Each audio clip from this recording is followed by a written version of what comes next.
Hi, everyone, and welcome to Online Thriller Fest.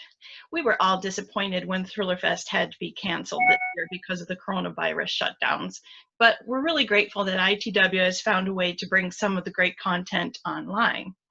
Today, I'm really excited to welcome four authors today to our discussion.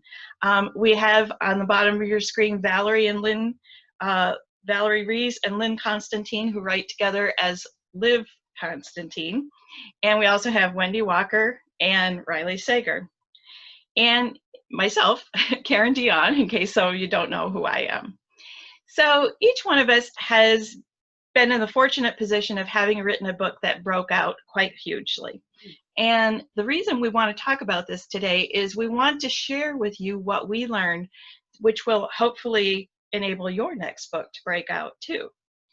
So first, let's take a few minutes to get to know our panelists through their work. Riley, we'll start with you. On the screen, of course, readers can see what was your breakout book, Final Girls, and they can see a little bit of the exciting things that happened for the book. Was this your first published novel? It wasn't my first published novel, but it was my first published novel under this name. I think everyone knows I've written before under my real name, and that this was sort of an attempt to hopefully break out. And well, it worked. Somehow it worked. Yeah, that's fantastic. So have you given any thought, why do you think that this book was the one that broke out? I think you can see right there the Stephen King on the cover and on the screen. That was, I really owe it all to Mr. King. Like, he read it, tweeted about it. They asked if we could use that tweet as part of the blurb, and because of that single tweet, it just got so much attention. I was in Entertainment Weekly like 2 weeks later, and this was all 6 months before the book even came out. And it just started this ball rolling that did not stop until like well after the release of the book. That's pretty amazing. And, Yep. you know, I'm tempted to ask you how you did it, but I don't want to make you give away your secret to everybody else on how you managed to reach Stephen King.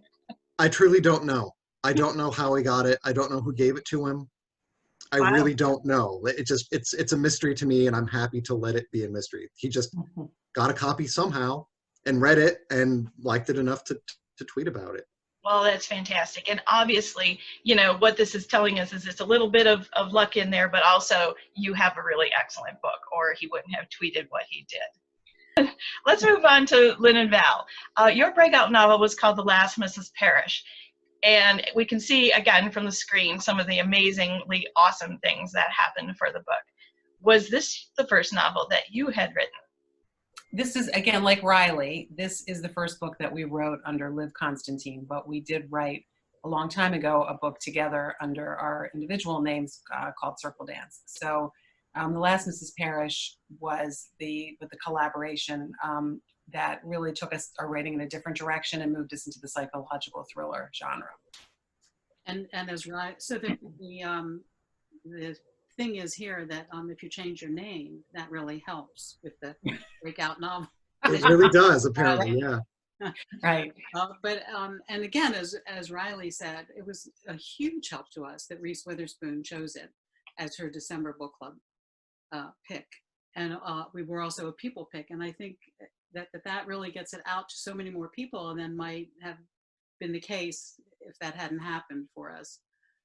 So that was a huge help. I think that was helpful too. Yeah. Lynn, do you have anything to add to that? I think the other thing that we found, I mean, we had a lot of fun writing this book. I mean, it was, you know how you hear people say the book kind of wrote itself. And that was the case with this one. We had written another book together but before this one, and we're pitching it and getting some positive feedback, but we put that one aside. And when we started writing The Last Mrs. Parrish, it was like we had a fire inside of us. We wanted to get it done, and we felt like it was just the right book at the right time. And it was at a time when a lot of books in the genre were doing the unreliable narrator, and The Last Mrs. Parrish has a very reliable narrator. And the way that the twist comes in is really more through point of view, and the timing of the twist is very different. So I think a lot of those elements were fresh and helped to set the book apart. Yeah, that's very cool. Wendy, let's move on to you now. So your breakout book, All Is Not Forgotten, shares some similarities with the others that we've seen so far, published in a lot of languages, featured in major magazines. Was this your first novel? It was not. I had been writing women's fiction, but several years before, and under the same name though. We chose not to change my name, which was, we went back and forth on it, and we decided that enough time had passed that we could keep the same name. And I think this book, because I was switching genres and had really no exposure to psychological thrillers, I'd always read legal thrillers.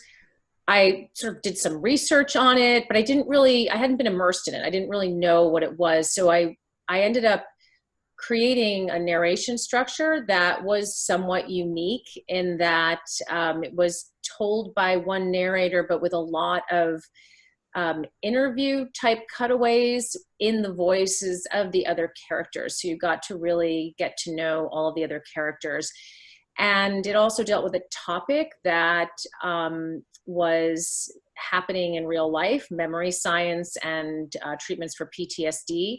And I think that struck some chords with people, that it was something that was current and that they could Google and read about. So all of those things came together. And of course, it took, again, all of the excitement of Reese Witherspoon signing on for the film immediately. Actually, 2 days after the book was sold, she signed on for the film rights. And that just, put some wind in the sails. That's very cool. And take a minute to tell a little bit about my breakout book, The Marsh King's Daughter. This was my fourth published novel. I had been writing seriously for 20 years. So, like the other authors, I paid my dues. I too, because I switched genres from writing environmental thrillers to psychological suspense, my agent and I had the discussion about, should I change my name? And he felt that it wasn't necessary because the book would speak for itself as far as, how it resonated with readers. And I've given a lot of thought as to why this novel broke out. And I think in large measure, I found the genre that I should have been writing all along. There were shades of psychological depth in my early novels, but they were very plot driven. Whereas this one is character driven, and it seems that, like I say, I found my groove. Can I use that dated term? Yes. Yeah. And so again, because it started getting a lot of attention early on, and we sold into a lot of countries and so forth, it's been just an amazing experience. I tell people, you could take all my previous publishing experience and combine it, and you'd still have to supersize it to come close to what has happened for The Marsh King's Daughter. So since our books broke out, we've all kept writing, right? Riley and Lynn and Val have books that are just out. Wendy and I have books that will be coming out late summer and early fall. And you notice at the bottom, Riley has written 2 additional books between his breakout book and his upcoming Home Before Dark. Wendy has written 2. Lynn and Val have written 1. I've written none.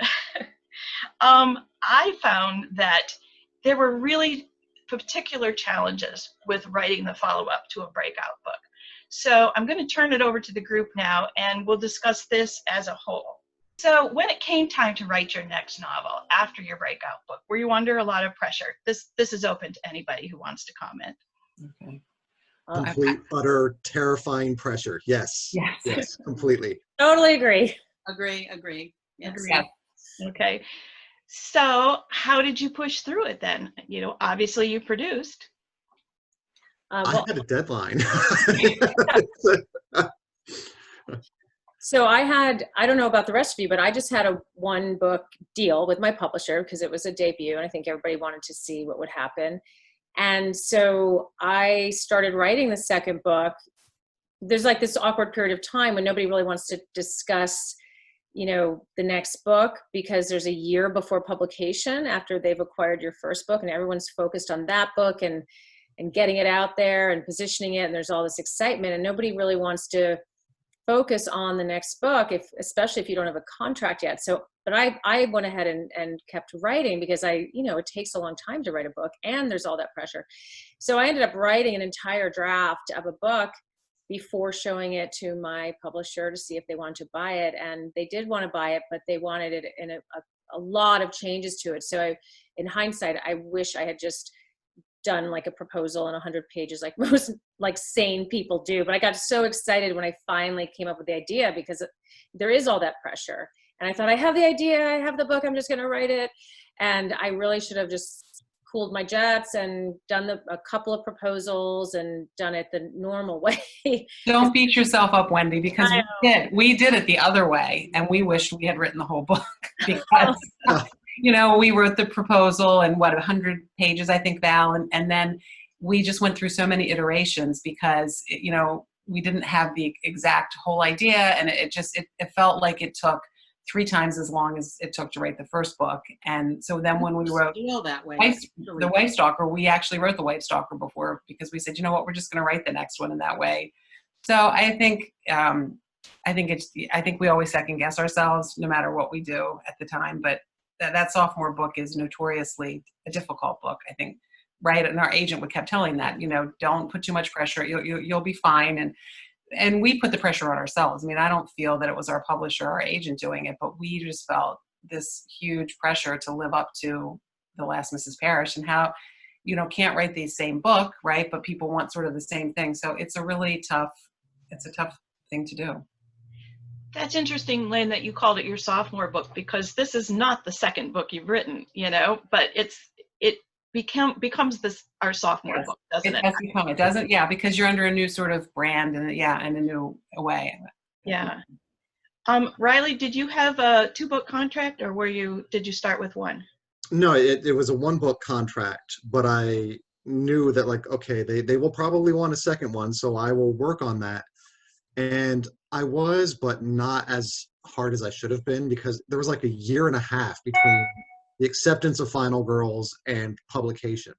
So I had lots of time to be just flat out lazy. And I was. And so I was about halfway through The Last Time I Lied when Final Girls was approaching publication, and the attention just kept building and building and building. And then my publisher, my agent, was like, yeah, they want another book. They want to know how far along it is. They want it to be ready so it can be published 1 year from now. And it just was like, became like this, oh crap, I should not have wasted all this time being lazy. And so then they signed me before I was even finished with Last Time I Lied. I was like, here's what it is. Here's like an excerpt. And they're like, yeah, sold. So I really had to buckle down and get the second half finished in an insanely short amount of time. And it was all just, it was very tense period. I think we can all relate to that. And my personal experience was a combination of everyone else's. I did have a 2-book deal, so I was under contract.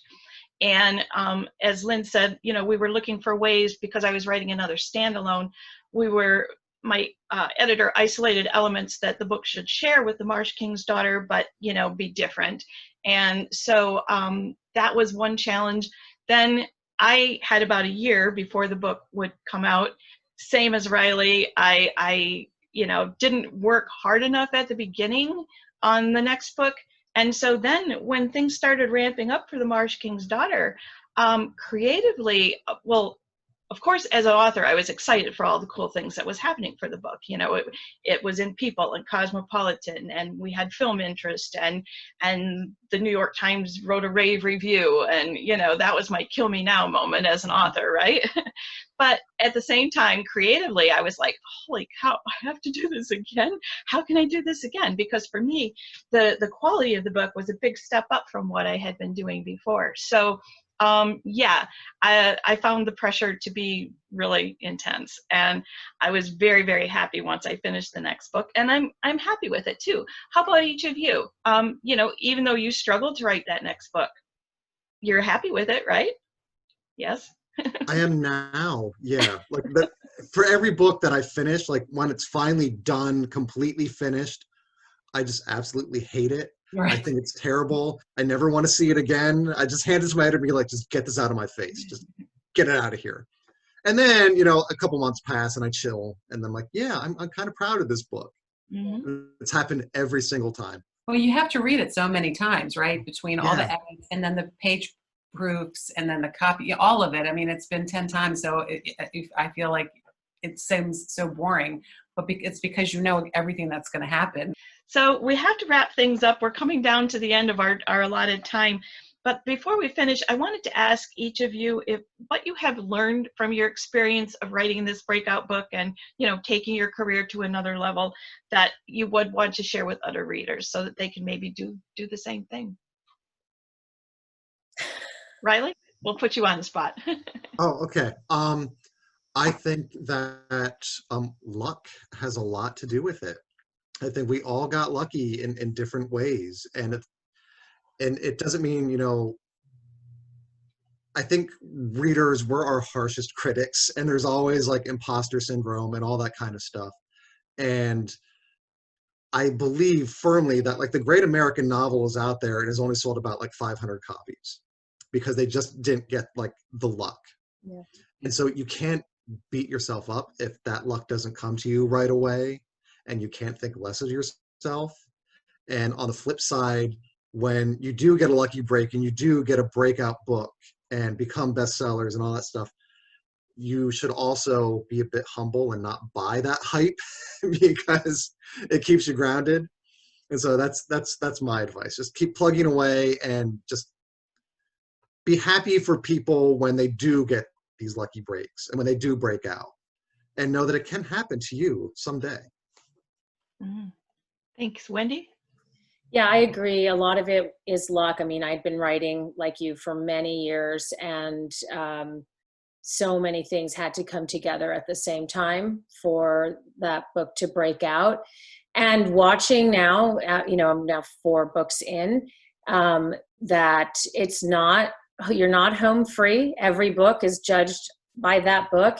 And you have this pressure to stay within your brand, and your readers come to expect things from you. And some of them don't like what you did next, and you get a lot of reviews that are, you know, critical because they're judging you by this breakout book. And it's very it's a wonderful way to jumpstart your career, but there's nothing wrong with slowly building an audience and just continuing to write a good book, a good book, a good book, and promote and build an audience, and sort of, you know, slowly climb your way to the top.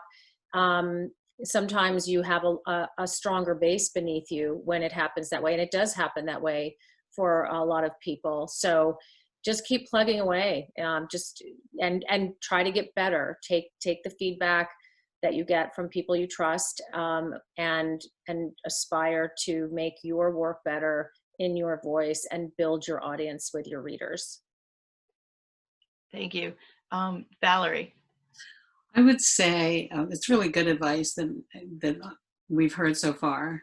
Terrific advice. And I would add to that whether the first book is a breakout book or not, I think that the continuing to write, there is going to be anxiety and pressure on that second book, regardless.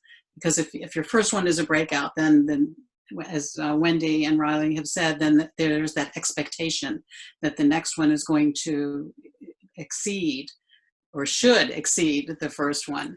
And if it isn't, then there might be the feeling of, well, do I continue? And what if the next one, and you know, but as Wendy said, you can build on that. But so I would say that there will be pressure and anxiety.